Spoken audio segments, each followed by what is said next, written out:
Welcome back to the rest of the story. Good evening. Well, before the sun gets too low, I'm going to touch base on this old bin again. I'm having a few people starting to ask again as to why we're going through and pretty much just going to write it off and eventually tear it down. It's not ever going to be used to its full capacity ever again in this state.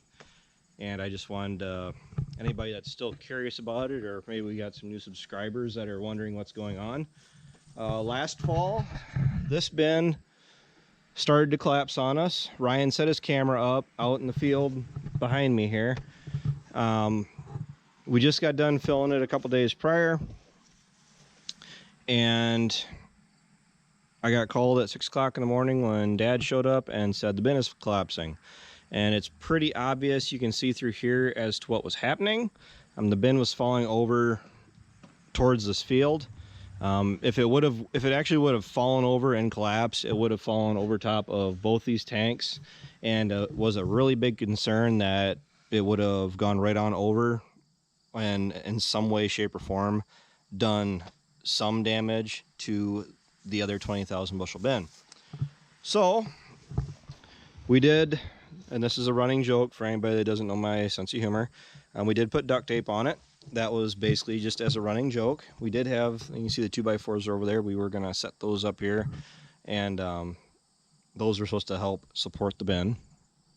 But first and foremost, when the bin was collapsing, the first thing it did was it pressed out the bottom layer of the bin. It started to collapse in on itself, and it was pushing this up and out. Cell phone's going off. So that's the first ring around this bin is shot.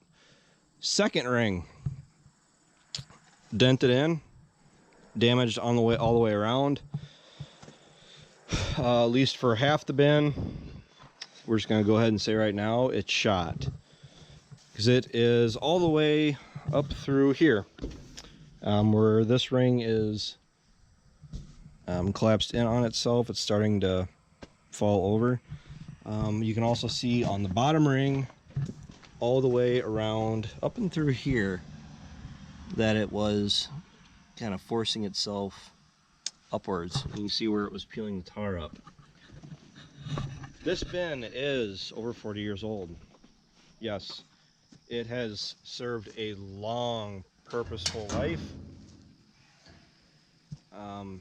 I grew up using it. My brother has grown up using it. It has held corn, it has held beans. Grandpa built this for dry shelled corn storage, and what he ended up doing, he ended up going through and grinding the corn up and then feeding it to his dairy cow. It wasn't until like the last 10 to 15 years of my grandpa's life that he started selling corn in the summer. So he just ran it all through cattle and walked it off the farm, or ran it through cattle and sold it through the mill. So we've covered ring 1, ring 2, ring 3, and ring 4. Okay, you can see on top of the door here. How about I give you a little closer look? This is the 4th ring. Can you see what I'm seeing? We have, between splits here, minor pinholes coming in. It did crack. This was the first thing that my dad noticed when he was playing in the driveway, was the fact that this ring right above the door here was collapsing. All right, now I don't have enough light, otherwise I'd show you. On the inside of the bin, all the way around it, all the way up through the rest of the rings, the two, because we got 1, 2, 3, and 4, all have issues with them at some point around the whole bin. The upper 2 rings, they also have partial rusting. That is a result of too wet of corn, hot spots that have happened over the years. I mean, with these new bins we have in, we are making certain that we stay away from issues like that. But over the course of 40 some years, issues happen. It does have very subtle. I wanted to do this when the sun was up. I was going to show you. You could see really subtly, you can see sunlight coming in through on the rings. A lot of people are wondering why we don't go ahead and fix this bin. To put it bluntly, we've priced it. We looked into, before we even considered going the route of putting that bin up, we priced out what it would take to remove 1, 2, 3, 4, 5, 6. To remove 6 rings, go through and replace them with brand new rings. The floor had some damage. The foundation is shot. It's got cracks all the way around it. It's been around that long, between with winters in Wisconsin, you know, frost and whatever else. It's not too terrible, but if we're going to go to that extreme, we're going to go ahead and put a new foundation under it. The blower is outdated. It works. The local dryer service that does maintenance can and still does work on it when we needed to.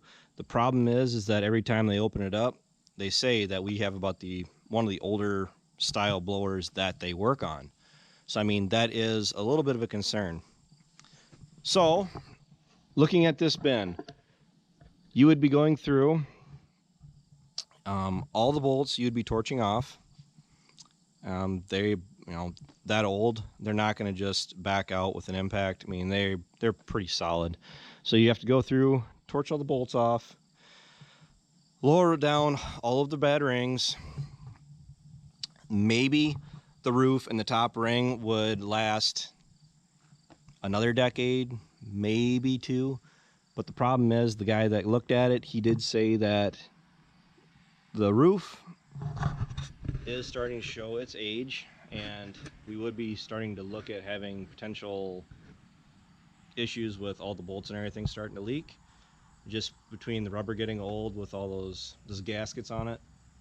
Well, the spreader's shot.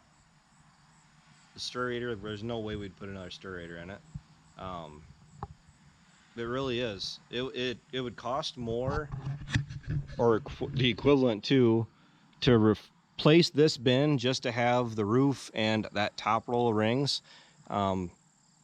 If we would have went and put just a whole new bin in, just completely ripped out this setup, tore the concrete up, put a new foundation in, and put a new bin up this exact same size, less the stirrator, we were still looking about a similar price. It would have made more sense to put in a brand new bin this size than it would have been to put the money and the effort into fixing this one up.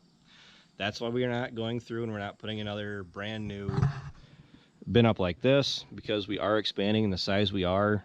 Being able to store as much of your crop as you can is very important. That's why we went to another 20, a 20.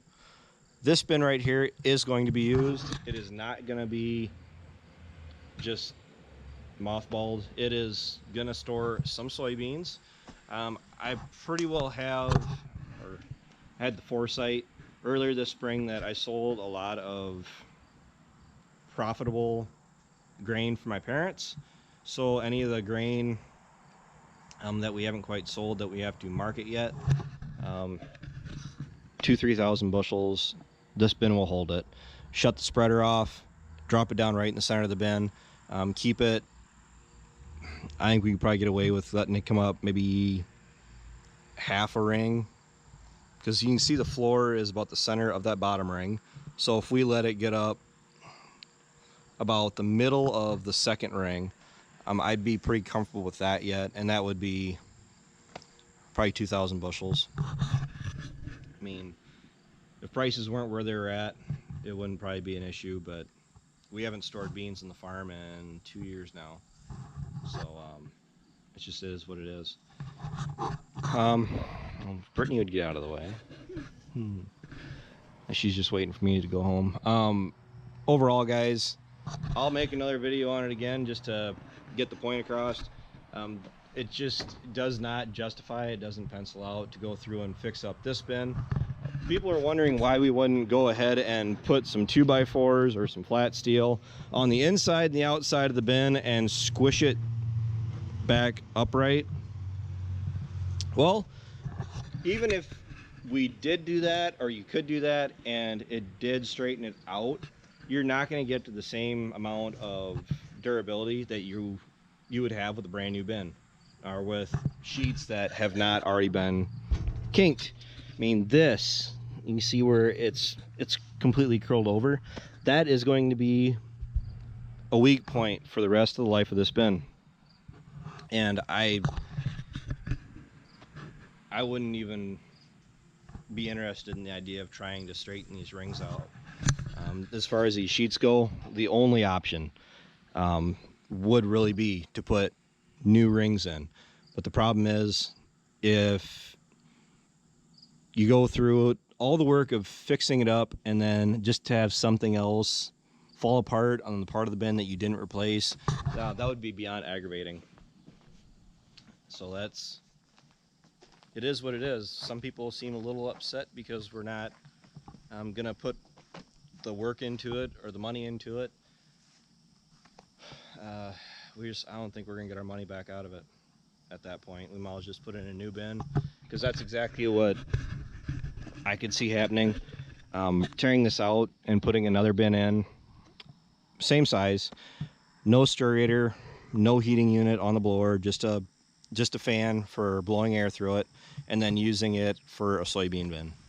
Because soybean storage, being able to store all of our grain on the farm and being able to carry it over through the winter, it's profitable and worth it. So I better go. Somebody's following me around and make sure that I actually go home. So thanks for watching. Take care, take it easy, keep in touch. Bye. Talk to you later.